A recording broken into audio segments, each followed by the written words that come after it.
Big Boss season 7 Malayalam live update. ഇന്നലത്തെ എപ്പിസോഡിന് ശേഷം ഒരു ഒന്നൊന്നര പ്രൊമോ ആണ് നമുക്ക് ബിഗ് ബോസ് കിട്ടുന്നത് അല്ലേ.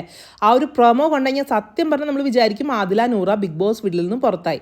ഇന്നലത്തെ ആ ഒരു എപ്പിസോഡ്, ആ ഒരു പ്രൊമോ കണ്ടിട്ട് ഞാനൊരു റിയാക്ഷൻ ചെയ്തിട്ടുണ്ടായിരുന്നു. അപ്പോഴേ ഞാൻ പറഞ്ഞതാണ്, ഇപ്പോൾ എന്തായാലും പുറത്തൊന്നും ആവില്ല, പക്ഷേ എന്തോ ആദില നൂറയ്ക്ക് പണി കിട്ടിയിട്ടാണെന്നുള്ളത്. പക്ഷെ അതൊന്നും അല്ല ഗൈസ്, നമ്മുടെ ആ ഒരു എന്താ പറയുക, ചിന്തകൾക്കും അതീതമാണ് ബിഗ് ബോസിൻ്റെ ഒരു പ്ലാനിങ്.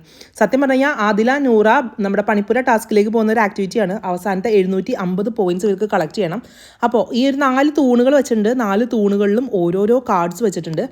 ആദ്യത്തെ കാർഡിൽ നിങ്ങൾ റെഡിയാണോ ഈ ഒരു ആക്ടിവിറ്റി നേരിടാനായിട്ട്? രണ്ടാമത്തെ കാർഡിൽ അതേപോലത്തെ എന്തോ ഒരു ക്വസ്റ്റ്യൻ മാത്രം, അതിനും അവർ എസ് പറഞ്ഞു. മൂന്നാമത്തെ കാർഡിൽ ബിഗ് ബോസ് വീട്ടിലുള്ള ഫാമിലി മെമ്പേഴ്സിൽ 3 ഫാമിലീനെ നിങ്ങൾക്ക് ബിഗ് ബോസ് വീട്ടിലേക്ക് ഇൻവൈറ്റ് ചെയ്യാം. ആ 3 ഫാമിലി ആരായിരിക്കും എന്നാണ് നിങ്ങൾ തീരുമാനിക്കുന്നത്. അപ്പോൾ അവർ 3 പേരും കൂടി നമ്മുടെ രേണു സുധി, പിന്നെ ആരാണ് നമ്മുടെ രന ഫാത്തിമ, പിന്നെ മൂന്നാമത് നമ്മുടെ ശരത്തപ്പനി, ഇവരുടെ 3 പേരുടെയും പേര് പറഞ്ഞു. 4ാമത്തെ കാർഡിൽ ബിഗ് ബോസ് പണി കൊടുത്തു. ഈ 3 ഫാമിലിക്കും ബിഗ് ബോസ് വീട്ടിലേക്ക് വരാൻ പറ്റില്ല. അവർക്ക് വരണം എന്നുണ്ടെങ്കിൽ നിങ്ങൾ ഈ ടാസ്കിൽ നിങ്ങൾക്ക് കളിച്ച് കിട്ടുന്ന 750 പോയിന്റ്സ് നിങ്ങൾ സാക്രിഫൈസ് ചെയ്യണം. അത് വേണ്ടാന്ന് വെക്കണം. അങ്ങനെയാണ് എന്നുണ്ടെങ്കിൽ ബിഗ് ബോസ് വീട്ടിലേക്ക് ഈ 3 ഫാമിലീസിനെ കൊണ്ടുവരാൻ പറ്റും. സോ ആദില നൂറ എന്താ പറയുക, കുറേ നേരം ചർച്ചകൾ ചെയ്തു.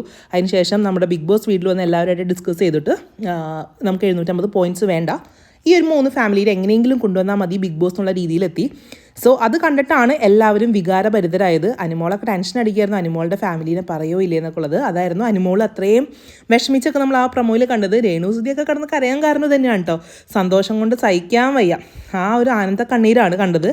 അപ്പോൾ അത്രയായിരുന്നു ആ ഒരു പ്രൊമോയിൽ ഉണ്ടായിരുന്നു കേട്ടോ. സത്യം പറഞ്ഞാൽ ആ പ്രൊമോ കണ്ടപ്പോൾ നമ്മൾ വിചാരിച്ചു പോയി ആദില നൂറ പുറത്തേക്ക് പോവുകയാണോ എന്നുള്ളത്. എന്തായാലും എലിമിനേറ്റ് ആവില്ലെന്ന് ഉറപ്പാണ്. പക്ഷേ പ്രേക്ഷകരാണല്ലോ, വോട്ട് ചെയ്തിട്ടാണല്ലോ എലിമിനേറ്റ് ചെയ്യുക. അപ്പോൾ അതാണ് സംഭവം.